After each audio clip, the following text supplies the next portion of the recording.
Hi everyone, this is Sharon Goulet from digitalnomadwannabe.com, coming live from Melbourne. I'm in my office for the last time actually. We move out of here today because tomorrow I fly to Malaysia and then we go on to Mauritius and Seychelles and South Africa. So the next live I'm going to do is going to be in 2 weeks' time. I'm going to make myself disconnect for a few days next week. We'll see how that goes. So in 2 weeks' time, I'll be back in Mauritius. So that will be a little bit more exciting background, hopefully, than just a white wall. But yeah, like for now, I'm here. I'm going to be talking about social media. So on the blog this week, I had a blog post about social media 101. So it's more an introduction to social media, and I'm just going to talk a bit more about that. So you can go to the blog post if you want to see what I've got to say about this as well. But right now, I'm just going to talk about my no BS approach to hitting the ground running so that you can have maximum impact in little time with social media. So it's not about having the best policy ever, because you know what, I can't just sit here in 20 minutes, and I wish I could, and tell you the best policy for every social media platform. But social media is a lot of work, and to get it right requires really good strategies across lots of different platforms, and it would need its own whole week each. Which is part of why actually coming up in the group we're going to have a social media focused fortnight. So that means 2 weeks of social media. I've interviewed some experts in the group that are really great at different platforms, and I've got some really great info to share. I've really enjoyed reading it myself and felt like I've learned a lot. So I really look forward to sharing that. But that won't actually start for another week because of my offline plan for next week. But right now I really want to talk about social media. So this is mostly for beginners, but it might also be relevant to you if you're thinking, if you're feeling a bit lost or what you should be doing in social media, or, you're thinking about branching out to other platforms and wondering if you should be doing that. Now, social media can be a huge time suck, and it can be hugely overwhelming at any time. I certainly can still feel like that. But especially so when you're starting out, right? There's so many different platforms, what should you be doing, where do you, I think it's really easy to just start blogging and think you need to be everywhere and do every platform. And it can be really overwhelming. So what can you do to make it easier and beat the overwhelm? Well, the first thing is to take one social media platform at a time.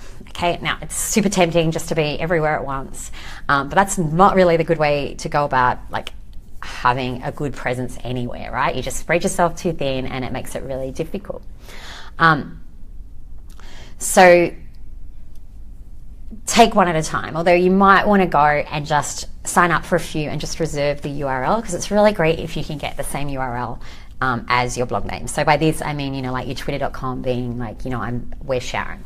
But you know what, I didn't get mine for Pinterest or for Facebook, and I don't think it's hurting me, and it's not the end of the world. But ideally you want branding across all your social media platforms, and part of that is getting your name the same. So it can be good at the beginning to just go sign up, but then you can just let it sit there. It doesn't mean you have to be active straight away. So you should try and do one at a time. You need to think about where your target audience is, okay? So who is your target audience, first of all? If you don't even know who your target audience is, then take a step back and try and work that out. Who are the people you want on your blog? And where are they, okay? Do they hang out on Facebook? Are they on Twitter? Are they on YouTube watching videos all day? These types of things are what you've got to work out which platforms are best for you, because you're never going to be doing them all, right? There are just too many. Unless you have a huge team of people, you're never going to be on every social media platform. So you do need to pick which ones are going to be most beneficial for you. Now, if you're unsure where to start by looking at what your competitors are doing. Who's another blogger that has the same target audience as you? Where are they, and where is it working for them? Not just where are they. If they're on Facebook, do they have a lot of followers and getting lots of interaction? That type of thing. So you need to look at that, and that can be a way to help you work out where. You also can think about your own skill set and what you're good at. Okay, so if you're great at photography, obviously somewhere like Instagram, could be a really great fit and might be the perfect place to start. If you're more a vlogger than a blogger, you're going to want to be on YouTube. So there's those types of considerations as well. But once you sort of decide where you're going to start, the important part is to make a strategy. So each time you just take one social media platform and you create a strategy. Now, I really do think having strategies for everything you do in blogging is the difference between someone who's a hobby blogger and someone who starts to make money and aims towards being professional, okay? this stuff's not just hit and miss. You do need to work out strategies for every aspect, and social media is no different. Now, a social media strategy usually will evolve around two things, but more and more I'm finding on social media that actually followers seem to become less important. Obviously depends on the platform. And it's more about having great posts and how you interact with people. But you're going to want strategies around those two things. So think about how you're going to get people following you on the platform. Think about think about how you're going to have your posting schedule. So followers. Now, this is controversial in blogging, but you know what? I think most people follow, unfollow at some point. I certainly have. I think there's a lot more people that actually, the people who don't, I think they're just buying followers instead, and buying is where I would tell you not to do that. Because it's going to be fake people and it's not going to help you. Especially on Facebook, where the algorithm sort of decides how many people they're going to show a post to depending on the interaction. And if they're showing that post to accounts that don't exist, you're not going to get great interaction. It's going to show less people and it can hurt you like that. However, in saying that, I certainly know of blogging accounts where suddenly overnight they've added 10,000 people and they still seem to get good interaction. So I don't know. I personally steer away for buying followers, except for my niche sites where I just actually want fake social media accounts and I don't care. For my blogs, never. But I have done follow, unfollow.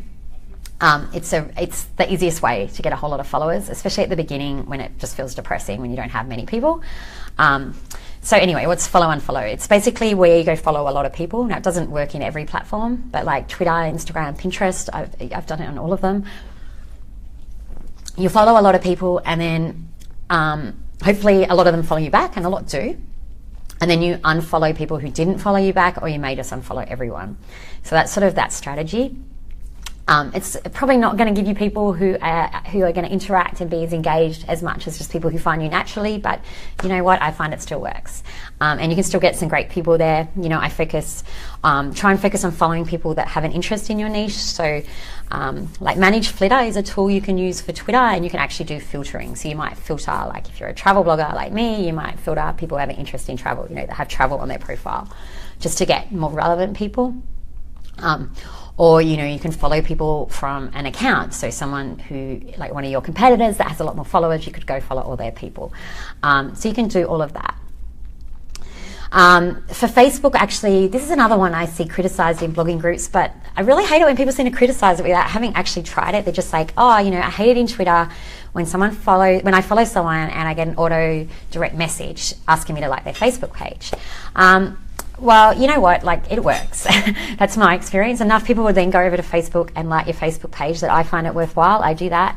And if someone's just going to unfollow you because you sent them something, I would actually question whether you even want, do they really matter to you then? If that's enough for them not to want to follow you, they're probably not your target audience anyway, right? So that's another thing I find that works.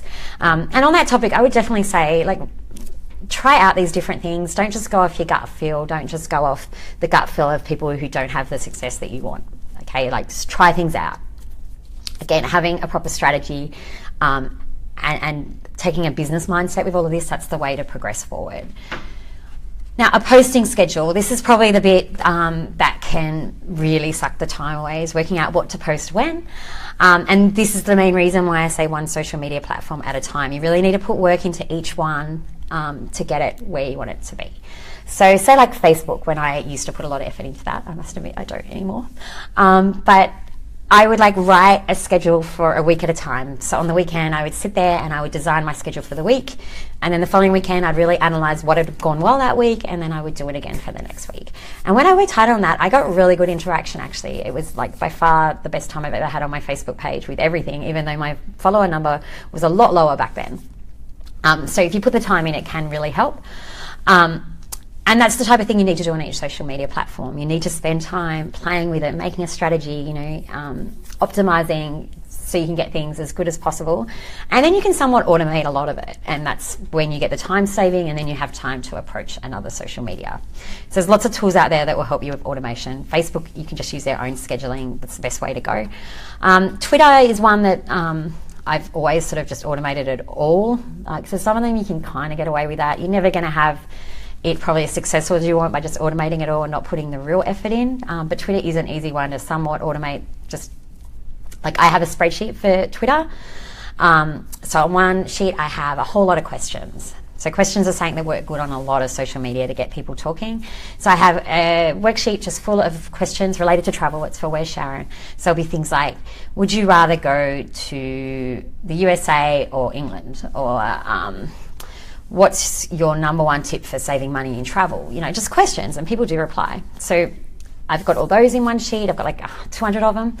I've got another sheet where I have every post, well, not every post, if I think it's worth sharing ongoing, it's in there, with some type of question. So I don't just tweet old posts, which are plugins you can get. I found that did pretty much zero. Although actually, I think at the moment it's doing that because I haven't done this in a little bit. But what was much better was having this sheet with a question, with a link to a URL. So instead of just going, here's my Singapore post, it would be like, is Singapore on your bucket list? Read about it here, you know, what it should be, or whatever. So that worked too. And just like every 6 weeks or so, I would go in a Hootsuite and I would just upload these spreadsheets with new times and dates, and it would just all be taken care of. And then every now and then I just get on Twitter and I reply to people who've replied to me. So you can do all things like that. And that was, you know, that was like 10 minutes work every 6 weeks after I wrote the initial sheets, of course. So you do need to put a bit of effort into each one. You do need to then, you know, you do need to always come back at some point, even when you've got it going pretty good, or, you know, things change, algorithms change. But after a while, you'll find that it gets a lot easier and requires less effort. Now, even if you're doing all of that and you're automating a lot, you do need to usually get onto different social media platforms and interact. Okay, so there's lots of algorithms that play everywhere. And they'll like you better if you actually get on the platform and not everything is scheduled. So I find this is great for like commuting times, like if you catch the train to work or something, if you're waiting in line, or, you know, even when you're sitting on the toilet, you know, you can just go into Pinterest, pin a couple of things. You can go into Facebook, comment some places. You can go into Twitter and answer people or whatever, and that will help as well. And that's just sort of a way, if you can fit into little bits of downtime like that, just to try and stop it taking over your whole life.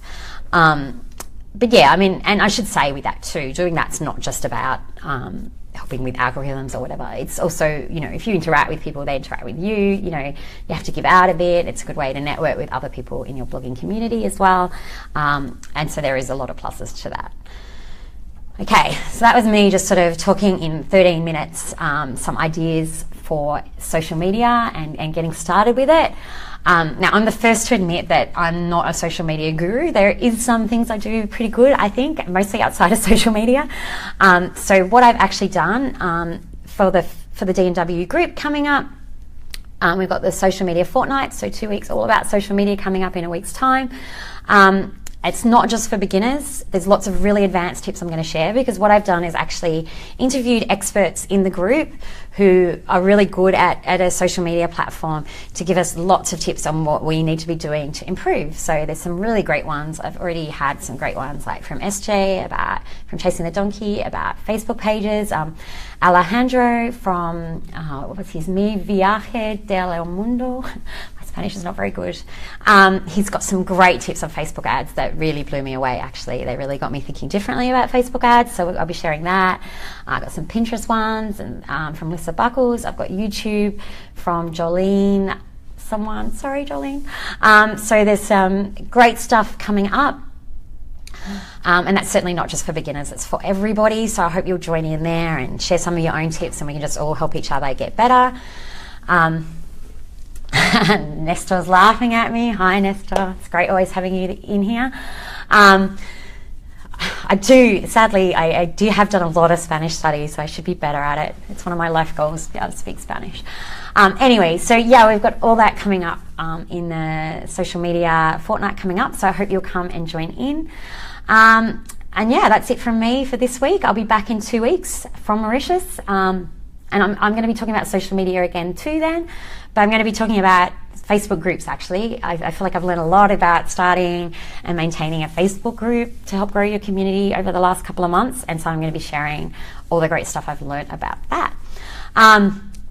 So yeah, come and join us in the group. Bye bye.